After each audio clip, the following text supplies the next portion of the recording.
Assalamualaikum warahmatullahi wabarakatuh.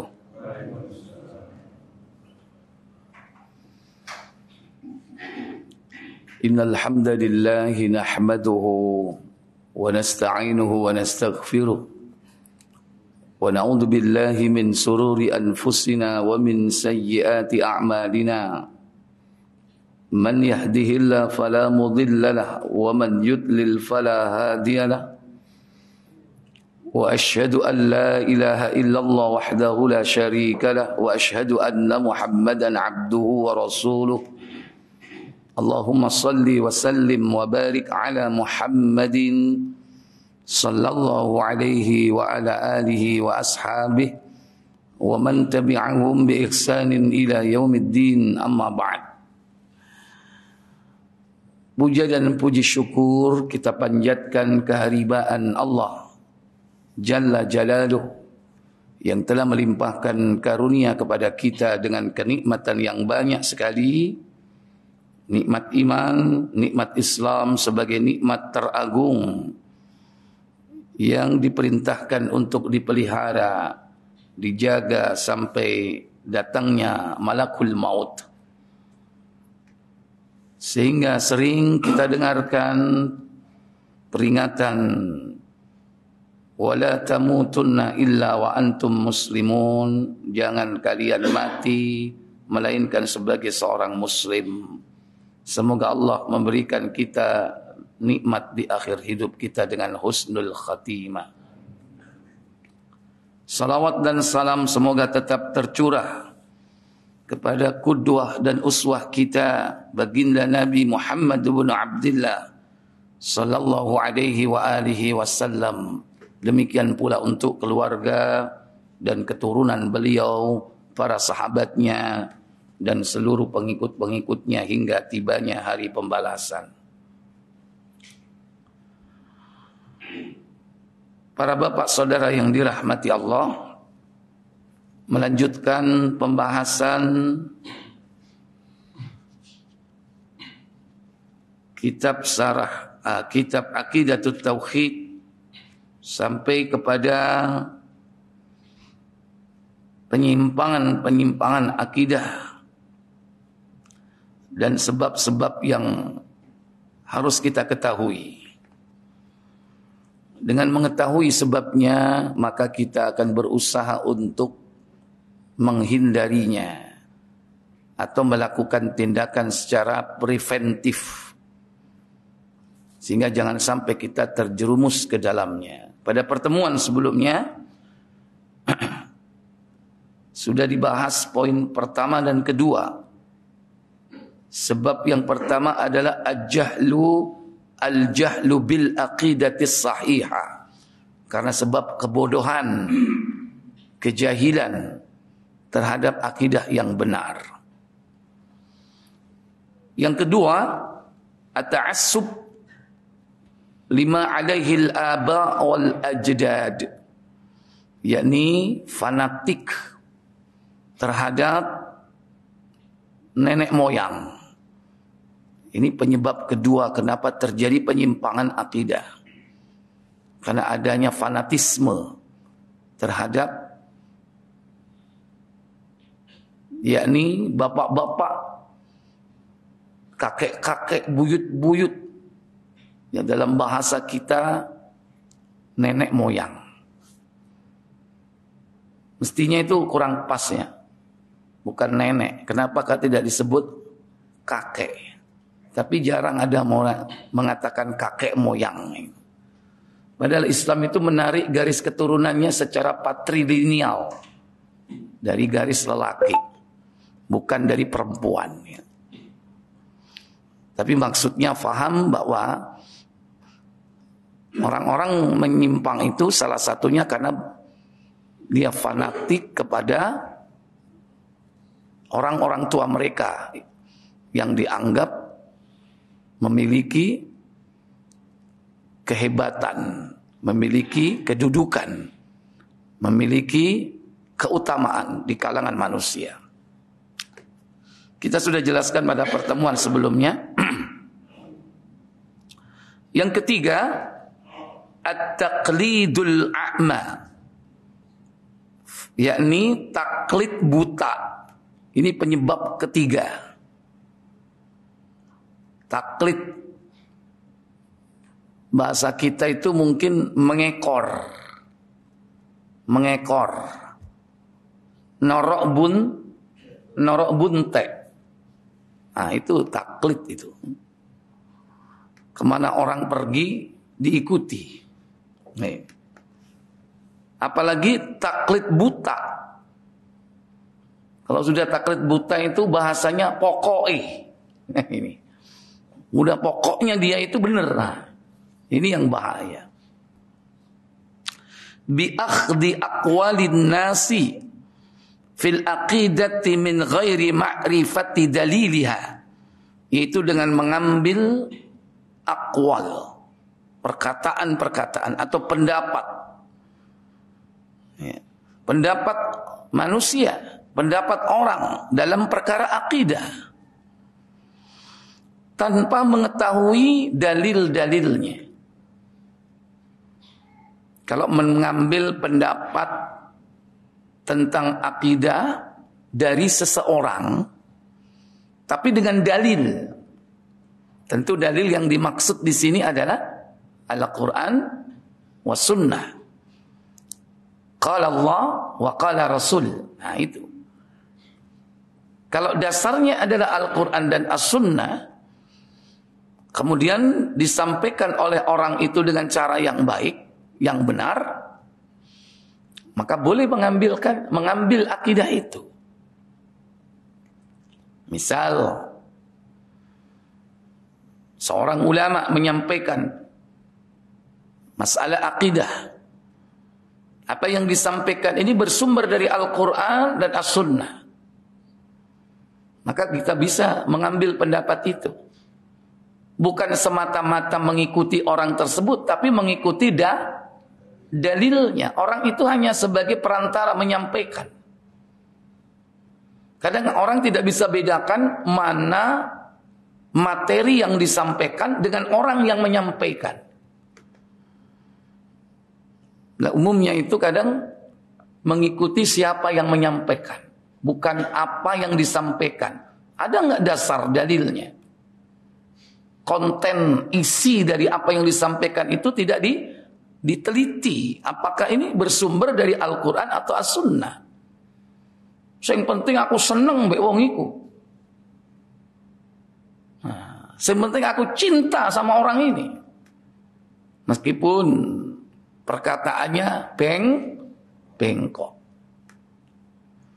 Ini yang berbahaya di sini. Sehingga terjadilah penyimpangan akidah.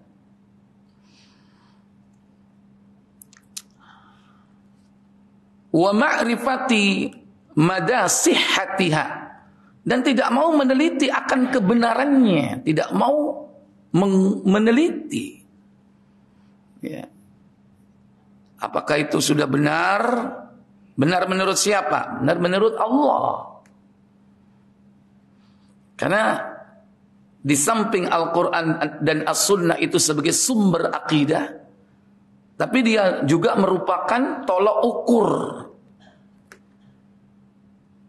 Standarnya itu ya Quran dan Sunnah. Kalau menyelisihi, ya sudah, jangan dipakai itu. Sementara Al-Quran mengatakan bahwa Allah istawa 'alal 'arsy, bersemayam di atas 'arsy, tapi ada pendapat bahwa Allah tidak seperti itu. Masa Allah membutuhkan tempat? Ini. Jadi ini pendapat-pendapat yang menyelisihi kadang. Bahkan ada pendapat yang mengatakan Allah di mana? Di mana-mana. Nah, ini. Allah menyatu dengan makhluk ciptaannya, ittihad, hulul, manunggal. Bahasa kita itu manunggal. Ini pendapat ini. Padahal Allah jelas diterangkan dalam Al-Quran dan As-Sunnah. Tapi kadang karena yang ngomong ini mungkin dianggap sebagai orang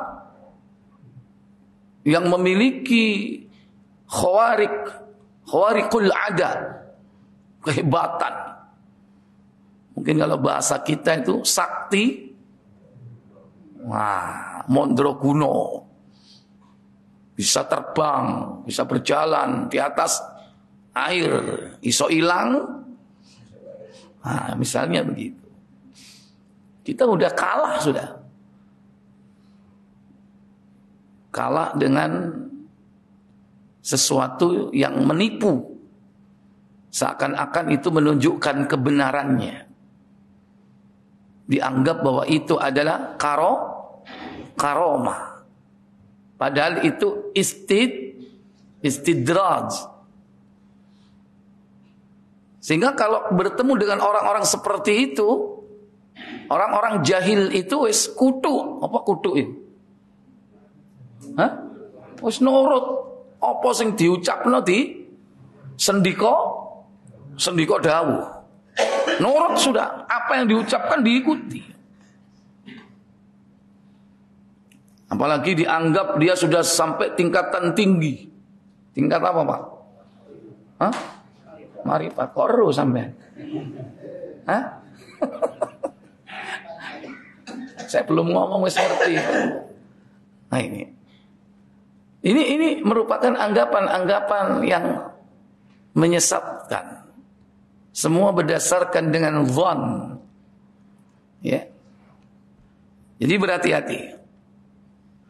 Kama huwal waqi'u minal firaqi al-mukhalifah. Yani sebagaimana yang terjadi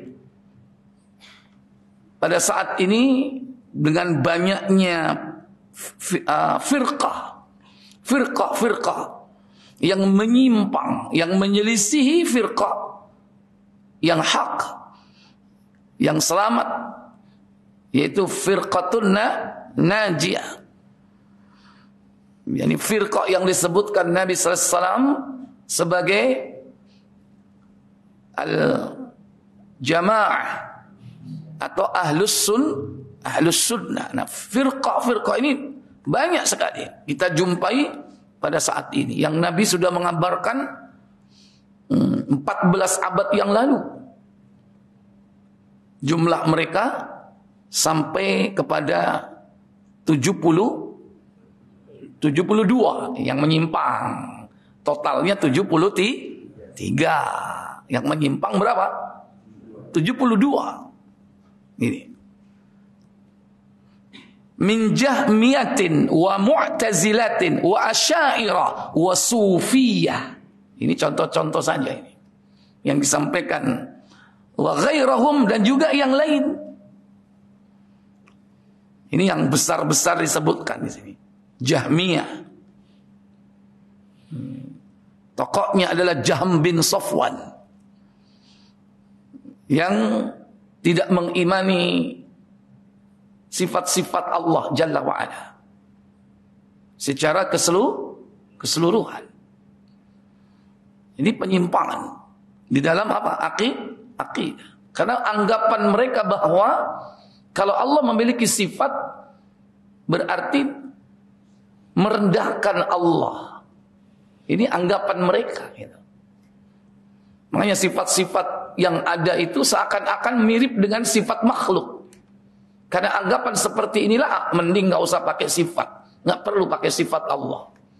Masa Allah punya sifat berjalan. Allah punya sifat tertawa, melihat. Mereka anggap sama seperti makhluk gitu. Masa Allah punya sifat zat, punya wajah, punya tangan, punya jari jemari, punya betis, punya telapak kaki. Padahal itu semua disebutkan dalam Al-Quran dan As-Sunnah. Cuman mereka saja memahaminya yang keliru. Karena berangkat dari apa? Dari penyerupaan terhadap makhluk, akhirnya dia menyimpulkan nggak perlu deh adanya sifat-sifat Allah. Beda dengan Ahlus Sunnah yang memahami sifat Allah itu dengan kaidah-kaidah Laisa lahu ta'til, tidak meniadakan. Wala ta'wil, tidak memalingkan maknanya. Wala tamthil, tidak menyerupakan dengan makhluknya. Wala taqyif, tidak menanyakan hakikatnya. Ini kaidah Ahlus Sunnah dalam memahami sifat-sifat Allah. Berbeda dengan orang yang meniadakan sifat-sifat Allah. Karena berangkat dari mereka menyamakan dengan makhluk, akhirnya puncaknya dia tiadakan. Dianggap meyakini adanya sifat itu merendahkan Allah. Dianggap menyamakan dengan makhluk. Ini contoh penyimpangan dalam akidah. Demikian pula Mu'tazilah. Salah satu yang paling pokok yaitu meyakini, mengimani bahwa Al-Quran itu makhluk. Wa Asy'ariyah, demikian pula akidah Asy'ariyah, yang menerima sebagian sifat tapi menolak sebagian besar sifat. Sehingga ditetapkan hanya berapa? Sifat berapa? Loh, romene. Apa lagi kita orang ini? Cuilik diajari sifat berapa? 20. Allah wujud kita. Wah, eling misan. Nah ini pembatasan terhadap sifat. Padahal sifat Allah itu lebih banyak daripada namanya. Ada asma, ada sifat. Nama Allah saja kalau kita yakini dalam hadis berjumlah berapa? 99. Berarti sifat Allah itu lebih dari 99. Nah ini contoh. Demikian pula akidah Sufiyah yang kadang puncaknya mereka apa? Menyamakan Allah dengan makhluk, bahwa Allah itu bisa menyatu dengan tubuh makhluknya. Ini. Dan firqah ini berkembang, pecahannya berkembang. Haitsu qalladu man qablahum min a'immatid dhalal, di mana mereka taklid terhadap orang-orang sebelum mereka di antara para pemimpin-pemimpin kesesatan. Fadhallu, mereka menyesatkan. Wa in harafu, dan mereka menyimpang anil i'tiqadis sahih, dari i'tiqad keyakinan yang sahih, yang benar. Nah, sumber dari i'tiqad yang benar itu adalah Al-Quran dan As-Sunnah. Maka jangan sampai kita ini mengesampingkan Al-Quran dan Sunnah tetapi memakai pendapat para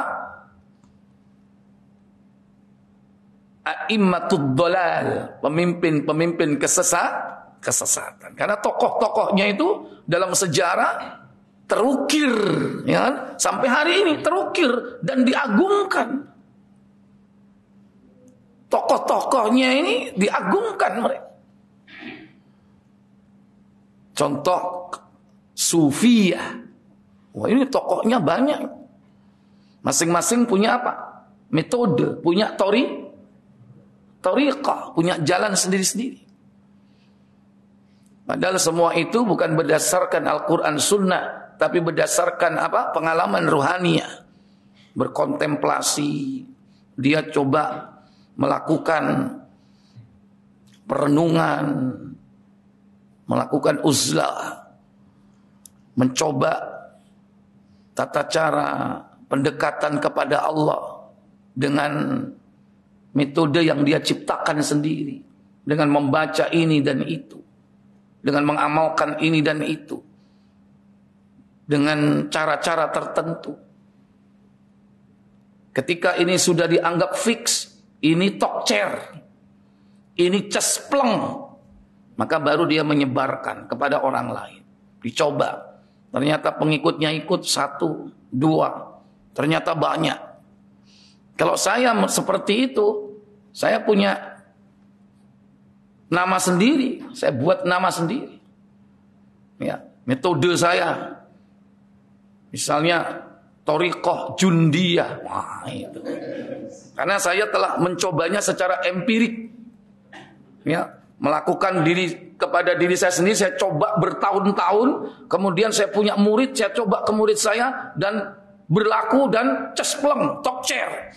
Semakin banyak pengikut saya namakan ini satu metode yang bernama, nah, ini contoh, ojo ndongakno rek ngawur ae ngono iku. Engko aku dadi aliran anyar maneh engko. Jadi prosesnya seperti itu. Dari kontemplasi, dari pengalaman pribadi yang kadang tidak berdasarkan Quran dan sunnah. Yang bisa jadi itu awalnya dari bisikan syaitan. Nah ini, kadang kalau sudah seperti itu, seakan-akan memberikan manfaat yang banyak kepada manusia. Padahal semua itu hanya tipuan dari syaitan. Kalau mengamalkan ini bisa kaya, mengamalkan ini lancar judu, padahal wis duwe sik golek judu misalnya. Kalau mengamalkan ini bisa memiliki kehebatan, kekuatan, kepintaran dan sebagainya. Ya, berdasarkan dari tata cara yang diciptakan sendiri. Baik. Yang keempat, al-ghulu. Apa ghulu? Lebay. Bahasa anak muda sekarang. Berlebih-lebihan. Terhadap siapa? Al-ghulu fil awliya'i was-salihin. Berlebih-lebihan kepada para wali dan orang-orang saleh. Loh, apa ada wali? Banyak. Dan kewalian itu tidak tertutup sampai hari ini. Antum bisa jadi wali hari ini.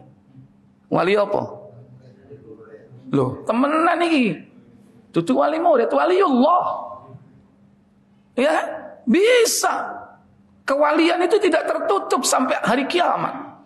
Karena Allah sendiri berfirman, coba dibuka surat Yunus 10 ayat 62. Ala inna awliya Allahi la khawfun alaihim wa la hum yahzanun.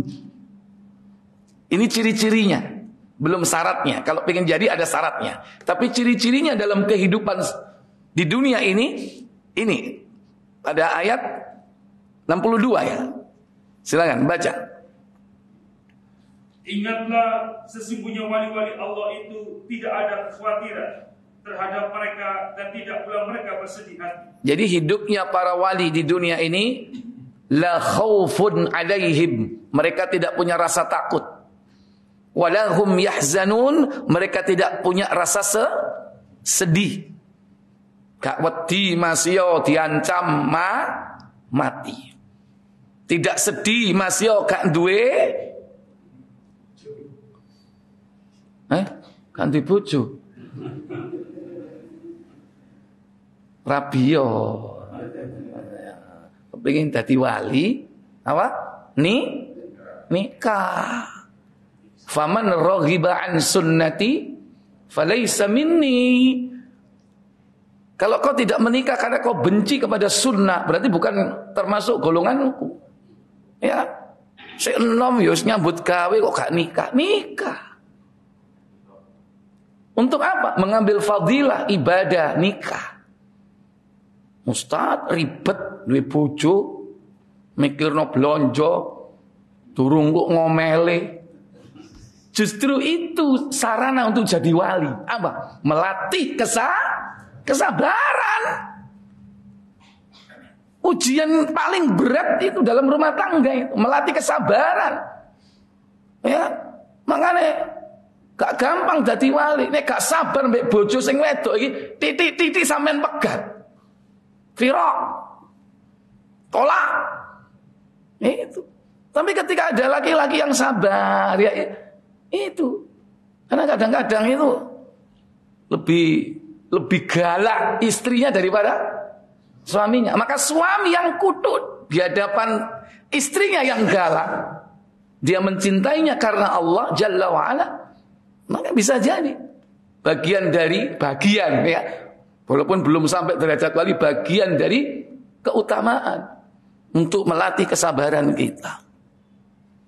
Karena Allah sudah memberikan tips-tips dalam kehidupan sehari-hari ini bagaimana menghadapi pasangan hidup kalau menjadi musuh.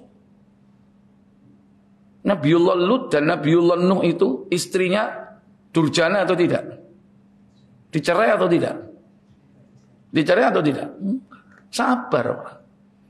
Sampai akhirnya Allah putuskan perkaranya. Iya kan? Nah, ini dadi wong lanang ojo titik-titik pekat, titik-titik firaq. Nah itu. Nah ini salah satu unsur dari melatih kesabaran. Nah, dalam hidup ini tidak punya rasa takut dia. Waliullah, tidak punya rasa sedih. Siapa mereka itu? Alladzina amanu wa kanu yattaqun. Apa kata Allah? Yaitu orang-orang yang beriman dan mereka selalu bertakwa. Syaratnya cuma 2, beriman, bertakwa. Cuma itu aja syaratnya jadi wali. Tapi di situ ada secara implisit terkandung di dalam kata-kata takwa. Apa? Wa kanu yattaqun, selalu bertakwa. Berarti apa? Ada sifat istiqomah. Kalau kita istiqomah, pasti Allah Jalla wa'ala akan memberikan keutamaan baginya. Jadi ini. Nah, orang-orang seperti ini masih tetap ada sampai akhir zaman. Dan biasanya diketahui setelah kematiannya, baru ketahuan. Atau mungkin tidak ketahuan. Cuman kadang-kadang setelah orang mengetahui, orang itu berlebih-lebihan. Iki wali kira. Ketika meninggal dunia didusi, banyune dikelompokno, diapakno? Sampai diombe.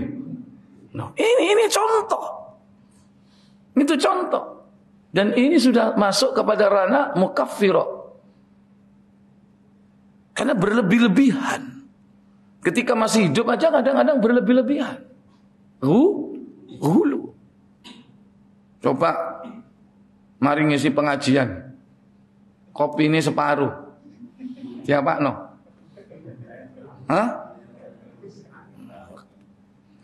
Kalau hanya sekedar minum saja nggak apa-apa ya. Mungkin dia ngelak. Karena saya ngei ngombe atau kepingin ngopi gak duwe duit. Kopi ini ustadz dintekno, gak masalah. Tapi kalau berangkat dari etikot yang menyimpang, ya kan? Nah ini yang bahaya. Itu juga termasuk sikap apa? Hulu. Jadi ini sebab penyimpangan di dalam akidah.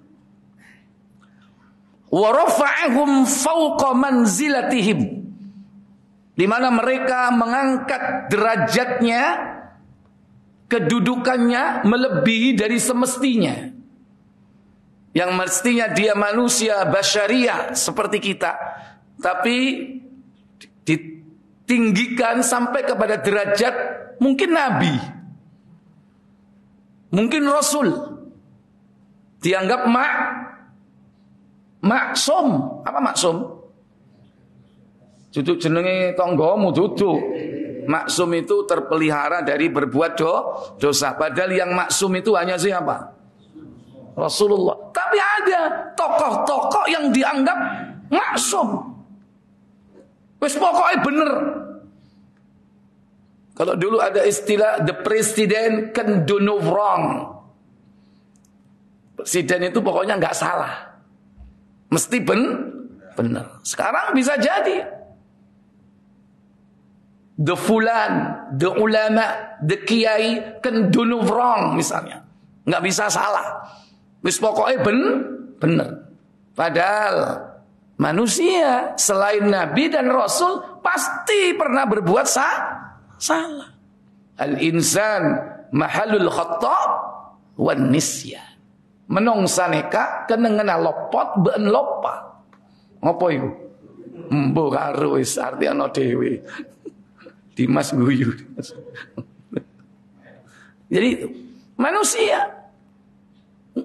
Selain dari Nabi dan Rasul, dia tidak maksum. Tapi ada sebagian manusia mengangkat manusia yang lain sampai kepada derajat kenabian dan kerasulan. Yang berbahaya lagi sampai kepada tingkat uluhiyah. Disembah, diibadahi. Ini yang lebih berbahaya lagi. Kalau sudah seperti ini sampai kepada tingkat syirik. Inilah penyebab penyimpangan akidah. Bihaitsu yu'taqadu fihim ma la yaqdiru alaihi illa Allah. Mereka beriktikad terhadap wali-wali dan orang soleh itu tentang apa yang mestinya dia tidak mampu melakukannya kecuali Allah. Min jalbin naf'i, yaitu dalam mendatangkan manfaat. Tidak ada yang bisa mendatangkan manfaat kecuali Allah. Wa daf'id dzur, mencegah kemadaratan, bahaya. Tidak ada yang bisa mencegah dari bahaya kecuali Allah. Wattikhaduhum wasaita bainallahi wa baina khalqi. Bahkan mereka menjadikan wali-wali dan orang soleh itu sebagai wasilah, perantara, media untuk antara dirinya dan Allah. Menjadikan perantara, wasilah, media antara dirinya dengan Allah. Fi qada'il hawaiji, untuk mendapatkan hajat-hajat yang dia inginkan. Wa ijabatid du'a, atau dalam rangka untuk mengabulkan doa-doa. Saya garis bawahi dalam perkara ini, yaitu terutama kepada mereka para waliullah dan termasuk orang-orang saleh yang sudah mati. Kalau menjadikan perantara terkabulnya doa, kita minta supaya didoakan, tapi yang dimintai supaya mendoakan kepada Allah ini masih hidup, boleh enggak? Boleh enggak? Pak Yai, kula ditungakaken, kula badhe nyambut damel tebe nang luar negeri. Saya mau jadi TKI ke luar negeri. Saya mohon didoakan supaya saya selamat. Orangnya masih hidup di depan kita, kita minta. Boleh nggak seperti itu? Boleh. Gak ulama, gak kiai tok. Kancamu iki lho oleh mau jalui. Rek dongano aku ya. Aku arep sugul. Nang Dubai. Boleh nggak? Boleh, itu menjadikan perantara. Mungkin kita anggap teman kita ini doanya mustajab. Kenapa? Karena dia menjaga makanan. Orangnya ahli ibadah. Mungkin dia melihara diri dari berbuat maksiat. Sementara kita ahli blunat, ya. Minta supaya dapat hidayah. Boleh, silakan. Tapi dengan syarat, yaitu orang yang kita mintai supaya dia berdoa itu apa? Dalam kondisi masih hidup, dia bisa meminta kepada Allah. Tapi kalau sudah mati, nah ini yang masalah. Teko nang kuburane, Mbak. Kalau tereng angsal jodoh, Mbak. Nah, minta datang ke kuburannya orang yang sudah mati, yang dianggap keramat. Karena yang meninggal ini orang soleh. Kita datang supaya lancar jodoh. Sing ayu, Mbak. Dukur putih, Mbak. Sampai disebut no spesifiknya. Kira-kira kalau ada yang jawab, gimana kira-kira? Iku lho jerapah pupurono. Dukur putih. Seperti ini kadang Orang datang ke kubur, orang yang dikeramatkan, yang dianggap aulia, dianggap orang saleh, minta naik pangkat, minta penglaris, lancar jodoh. Tentu orang yang sudah mati tidak akan mampu untuk meminta berbuat apapun. Karena sudah apa? Inqata'a amaluhu. Putus amalnya. Nggak bisa berbuat apa-apa. Kalau berdoa mintalah langsung kepada Allah. Kalau harus terpaksa kita mengambil wasilah yang syar'iyah. Ada dengan istilah apa? Ad-du'a bit-tawassul. Ada at-tawassul bid-du'a. Ad-du'a bit-tawassul. Berdoa melalui perantara orang yang soleh. Tadi itu yang masih hidup. Ada kalanya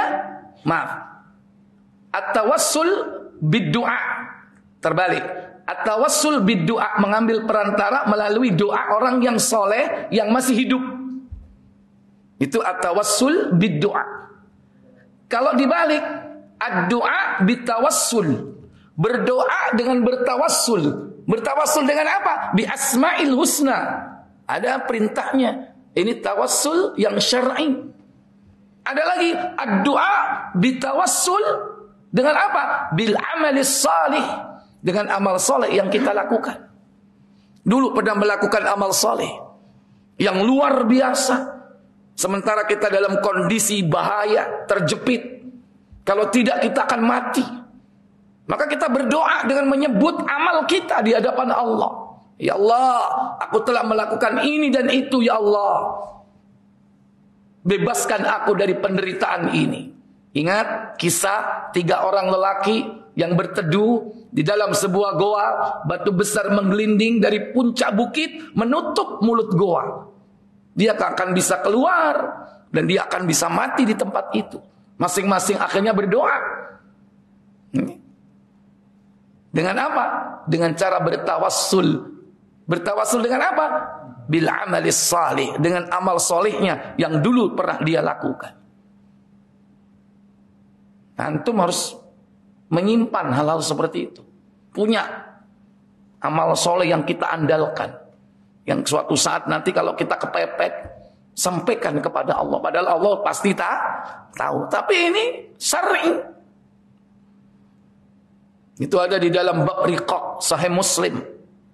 Di nomor 2361 tentang kisah 3 laki-laki yang berteduh tadi itu. Ini termasuk yakni apa? Tawassul yang syar'i.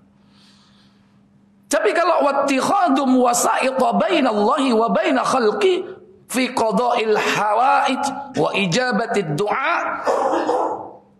tidak ada dasar tuntunannya atau dilakukan secara syirkiyah atau meminta menjadikan perantara orang-orang yang sudah mati yang tidak bisa berbuat apa-apa, inilah penyebab menyimpangnya akidah. Karena sikap hulu yakni fil awliya hatta ya'ulul amru ila ibadatihim min dunillah, hingga kadang sampai kepada tingkat beribadah kepada mereka. Beribadah kepada mereka. Bagaimana beribadah kepada mereka?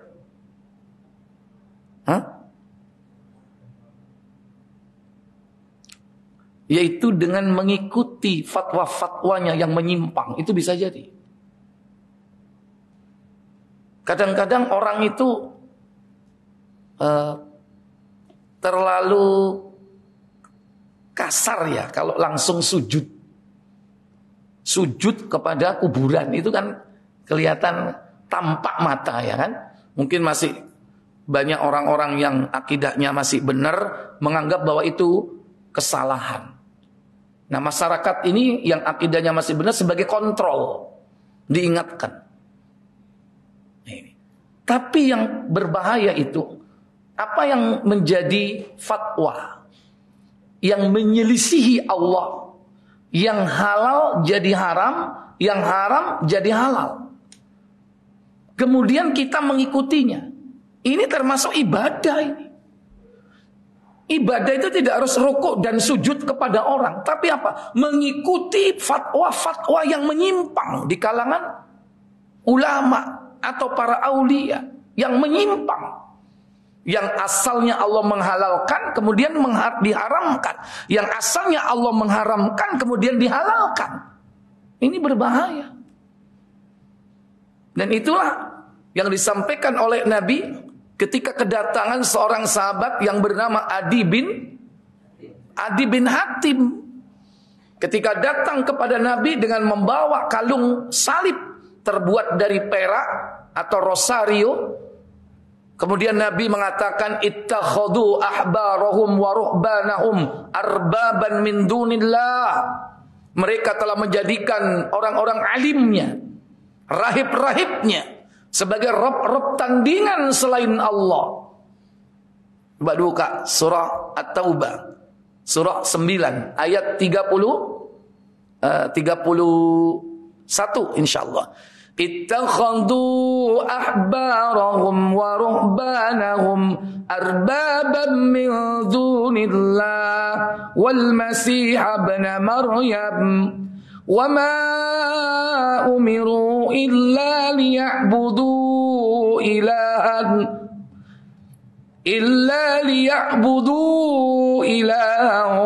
wahida la ilaha illahu subhanahu amma yushrikun. Apa kata Allah? Mereka menjadikan orang-orang alimnya dan rahib-rahib mereka sebagai ilah selain Allah, dan juga mereka mempertuhankan Al-Masih putra Maryam, padahal mereka hanya disuruh menyembah Allah yang esa.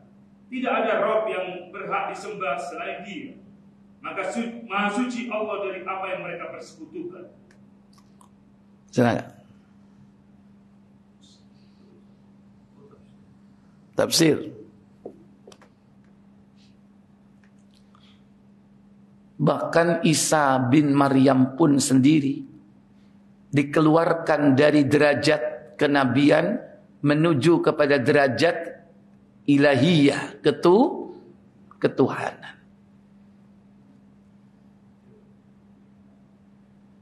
Nah setelah itu mereka menjadikan orang-orang alimnya, orang-orang alim di kalangan Yahudi dan juga rahib-rahib di kalangan Nasrani.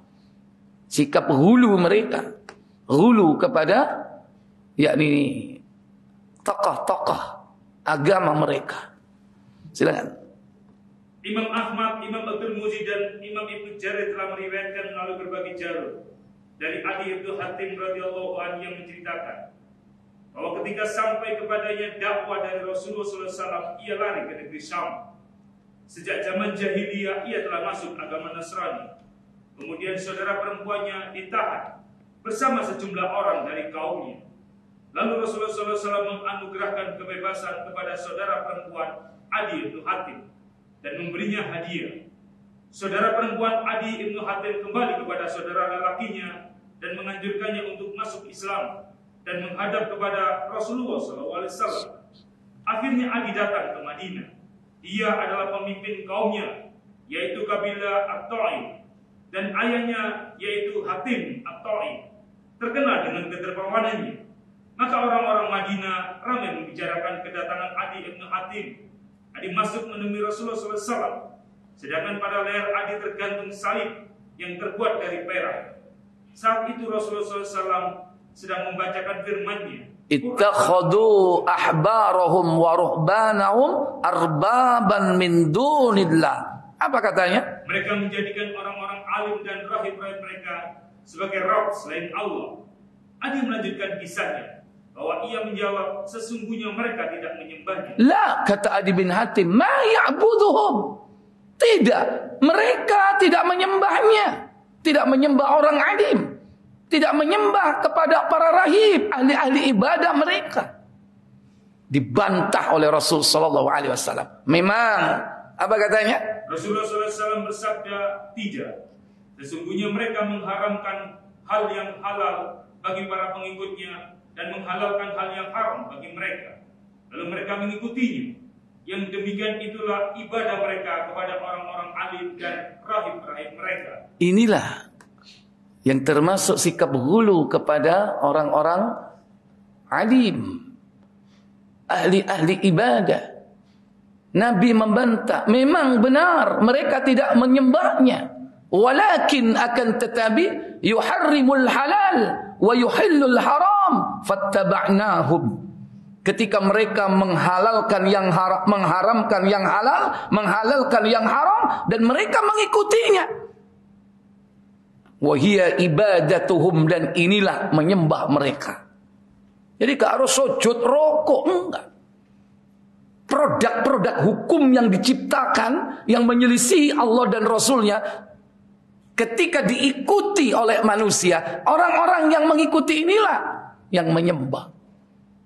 Dan ini termasuk kategori syirkut ta'ah, syirik di dalam ketaatan. Sementara yang membuat produk hukum, mereka termasuk melakukan kekufuran, podoai. Dua-duanya telah murtad. Ya, jadi ini sikap ghulu. Wa taqarrubu ila adrahatihim, dan kadang juga melakukan pendekatan di kubur-kubur mereka, biddabaih, dengan menyembelih hewan kurban, wan nuzur, bernazar, wad du'a, berdoa, wal istighatsah, dan minta pertolongan.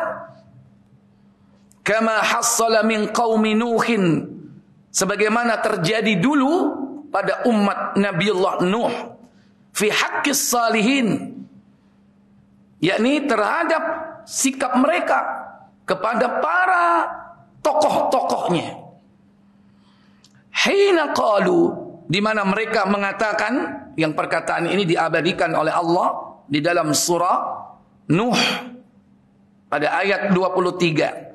La tadharunna alihatakum wa la tadharunna waddan wa la suwa'an wa la yaghuth wa la yaghuth wa ya'uka wa nasra. Janganlah kalian tinggalkan ilah-ilah kalian, sesembahan-sesembahan kalian. Wala tadharunna wadda, jangan kau tinggalkan penyembahan, pengabdian kepada Wad, wala suwa'a, kepada Suwa', wala yaghutha, kepada Yaghuth, wa Ya'uq, wa Nasra, dan Nasr. Ada 5 tokoh itu yang meninggal dunia, yang awalnya dibuat gambar, tapi belum puas. Setan selalu menggoda, membisiki hati mereka. Akhirnya dibuatlah patung. Awalnya cuma buat patung doang aja, nggak disembah gitu, untuk mengenang jasanya. Setelah berlalu waktu yang lama, orang-orang yang membuat ini sudah meninggal dunia. Setan membisiki hati mereka. Iki lo, iki biyen nenek moyangmu iki hebat iki. Kon gak iso koyok ngene nek gak melalui wong iki kon. Mangkane hormatono. Nek liwat nun sewu mbah nggih. Amit. Nah, awalnya kan begitu. Nanti lama-lama kalau berdoa, di tempat majelis-majelis itu, puncaknya dia dijadikan sebagai perantara untuk mendekatkan diri kepada Allah. Makanya dalam Islam itu nggak boleh membuat gambar dan patung. Itu saddud dara'i, untuk menutup celah, tindakan secara preventif. Seperti kaumnya Nabi Nuh ini loh. Awalnya kan tidak disembah gambar, gaya patung. Makanya dalam Islam nggak boleh bikin patung itu. Nah sekarang patung di negeri ini banyak nggak? Halo? Sing cedek ampel patung apa? Hah? Jaya? Oh iya, Roy. Sekarang kan nggak ada orang nyembah patung-patung yang ada di jalan-jalan itu. Patungnya Panglima Sudirman. Senang Arab Gradi itu patungnya apa?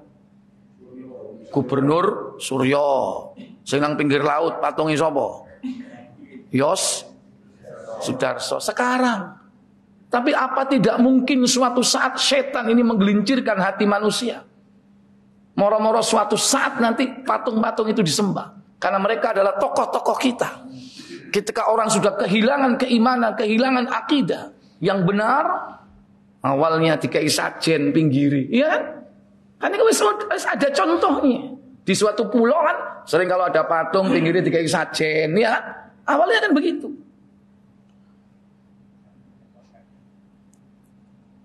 Sekarang enggak. Terus siapa yang bisa menjamin 10, 20, 50 tahun lagi? Kalau sudah orang jauh dari akidah yang benar. Ya kasusnya sama seperti ini nanti. Kaumnya Nabi Nuh. Nabi Nuh ini dikasih usia panjang kan. Melewati perjalanan kaumnya. Beliau 950 tahun. Jadi mengikuti perkembangan kaumnya ini. Mulai dari awalnya nggak ngapa-ngapain sampai jadi puncaknya melakukan kesyirikan. Dan sampai beliau diutus memperingatkan mereka dengan keras. Oleh karena itu kadang sejarah itu berulang. Nah kita yang hidup pada zamannya tetap memiliki kewajiban untuk belajar, mengamalkan yang benar, belajar yang benar, mengamalkan yang benar, dan mendakwahkan kebenaran itu. Ya, sesuai dengan kemampuan kita. Wa kama huwal hasalu min ubadil kuburi, sebagaimana juga yang terjadi kepada para penyembah kubur al-yaum pada hari ini fi katsirin minal amsar, yang terjadi di banyak-banyak negeri di muka bumi ini. Banyak, masing-masing negeri itu punya ciri khas tersendiri dalam menerapkan penyembahan kepada kubur. Makanya sekarang ini ada istilah sarkup. Sarkup. Sarjana kuburan. Belum dengar ya? Apa? Kepingin daftar lah. Kuliahnya itu dari kuburan ke kuburan, mulai dari ujung kulon sampai ujung Belambangan. Kalau perlu seluruh Indonesia didatangi. Mereka kuliah dari kubur ke kubur. Sopo dosen ini fenomena zaman sekarang ini. Kalau antum ingin tahu, buka aja YouTube itu, tulis sarkup sarjana kuburan, akan keluar semua. Tapi ojo marungono daftar ngawur ya. Jadi inilah fenomena ubadul kubur, para penyembah kubur. Minta kepada orang-orang yang sudah mati. Ini amaliyah mereka. Yang ini berangkat dari apa? Dari akidah yang menyimpang. Wallahu a'lam. Mungkin ini yang bisa saya sampaikan. Masih ada beberapa poin, insyaallah. Ada 3 poin yang harus kita selesaikan. InsyaAllah yang akan datang kita akan bahas. Sekaligus juga subulut tawakki min hadhil inhiraf. Bagaimana cara untuk menghindari penyimpangan-penyimpangan tersebut. Ya, ada 4 poin bagaimana cara menghindarinya. Wallahu a'lam. Baik, silakan sebelum saya tutup. Kalau ada pertanyaan, monggo.